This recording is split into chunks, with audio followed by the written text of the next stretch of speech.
kale baba sula bulungi nja kukubira kwenkyo owulidde fiikum barakallahu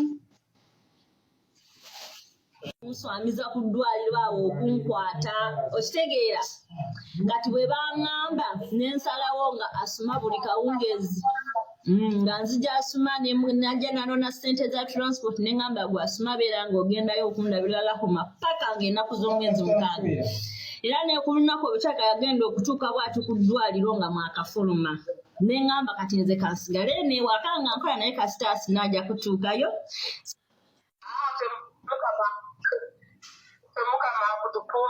Amina maama era saala zammwe zokka ziniitaaga Mukama nkuuma mpa obukuumi na byonna kasita mbeera bulungi mujja kubeera bulungi naffe nange nkwagala nnyo maama musula bulungi kale maama kale mukwali bize emirimu gimuwuuba nedda ali ku masimu alina byakola sibula maama Medi sula bulungi maama sula bulungi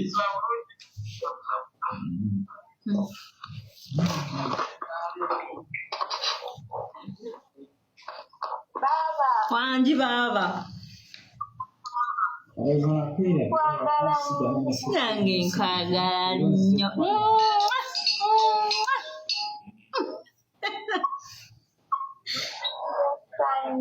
iye nange mpulira essanyu kuba kati oli waka kumpi n'emaama namwe abampeera omukisa b'amikwano abampeera omukisa eyokusatu tuli baanya batanagifuna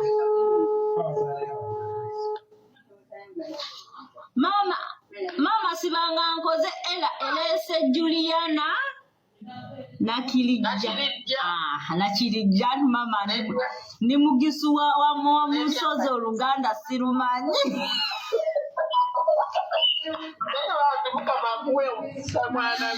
amina ntaddeko mama inshallah kati then nkya mu mutwale message ogirabye baba anji baba anji waliwo omuwala gwe nasse naye yannyambye Uganda wakumanyi okakasa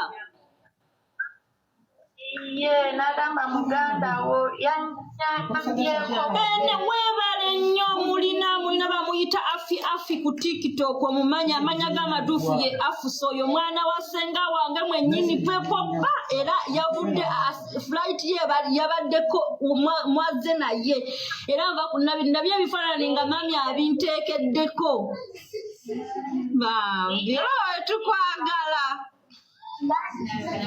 yannyambyeko kubeeri bambi oyo bamuyita afusa lyerinnya lyewaka kati ku TikTok akozesa afi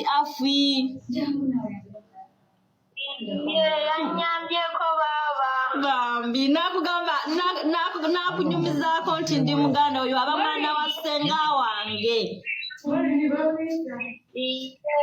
yabadde akolera gundi eyo ebiyadi gye yavudde ku kampani then nayitira wano n'agenda bambi kirungi yakukutta bulungi yakutte bulungi badde ntudde naye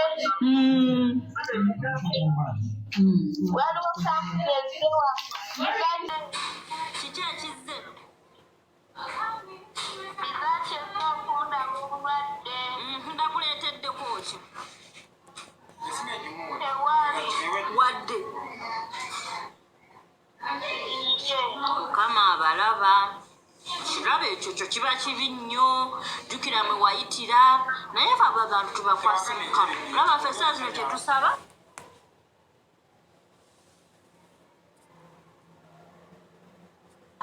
bwekutereera olaba mukama alina amaanyi baali tebakufaako nga balowooza nti ojja kubeerera eno lubeerera naye olaba mukama yabalaza amaanyi kati bajja beebwalabwala ezo nsonyi yensonyi twabakubya ekolaiza iye kati sabe mukama akkiriza otereerera mawulidde Choka kati kyetulimu. Mumpe maama. Wangi maama.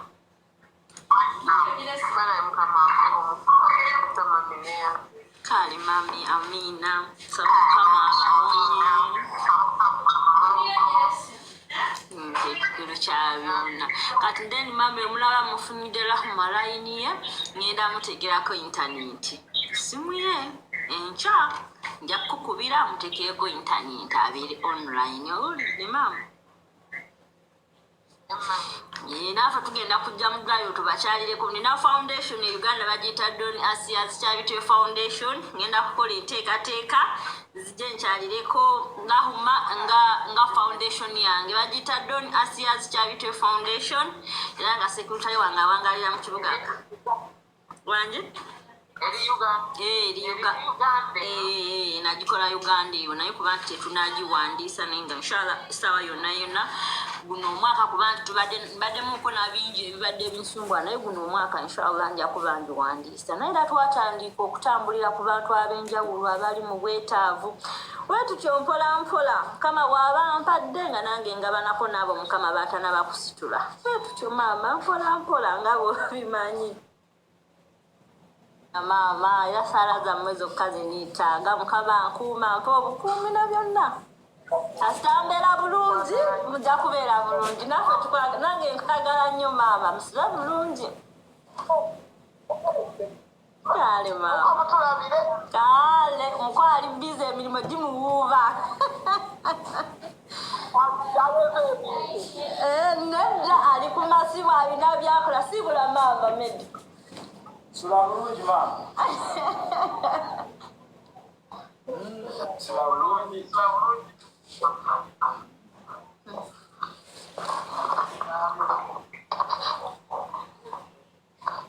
Baba. Wangi baba. Nange nkwagala nnyo.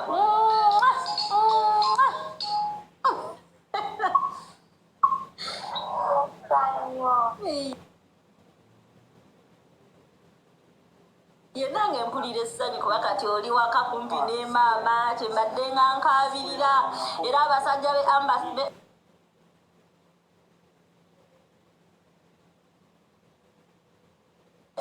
embase baayagala nnyo okunswamiza ku ddwaliro awo okunkwata okitegeera kati bwe baŋŋamba nensalawo nga asuma buli kawungeezi nga nzija asuma najja nanona ssente za transport neŋŋamba gwe asuma beera ng'ogendayo okundabira Rahuma paka ng'ennaku z'omwezi 6 era ne ku lunaku obutaka yagenda okutuuka bw'ati ku ddwaliro nga mwakafuluma neŋŋamba kati nze kansigale newaka nga nkola naye kasitaasi n'ajja kutuukayo sobole okuba nga nkuwuliza naye mukama mulungi puresha yeeyo twabataddeko akazito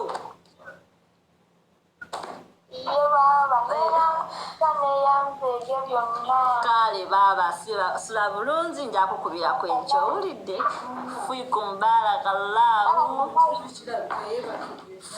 barakallahu iye baaba baby emecha ekifite sweet mama nge yankubira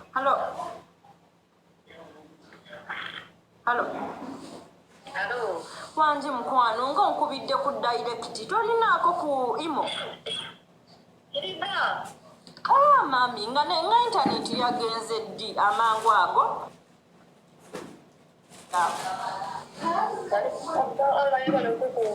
amina naawe Allah yebale kukumu oli bulungi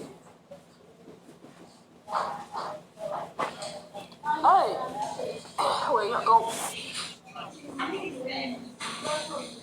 mwangu okufuna eddagala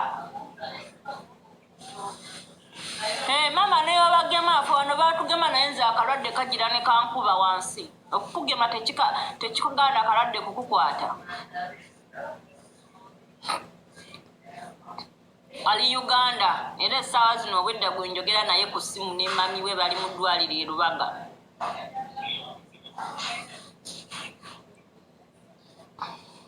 Amina maama saalazomu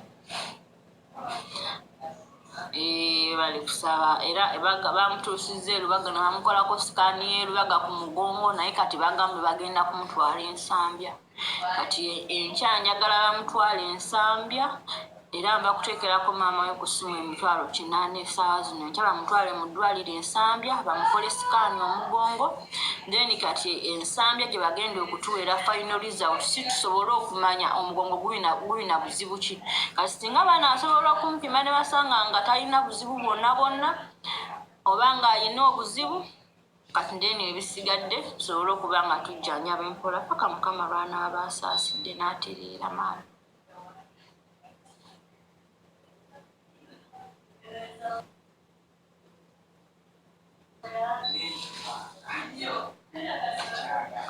Amina maama, Rahuma amina mukwano. Ebale kumbuzaako olaba onkubidde direct Maama Asiya. Omuzungu yakyadde ku kyalo. Maama Afusa yazze. Naye maama Katonda akola ebyamagero. Olaba Afusa ate wasanga omwana mu nnyonyi n'abanga ye yamundabiriridde okutuusa ewaka okutuuka ku kisaawe Entebbe.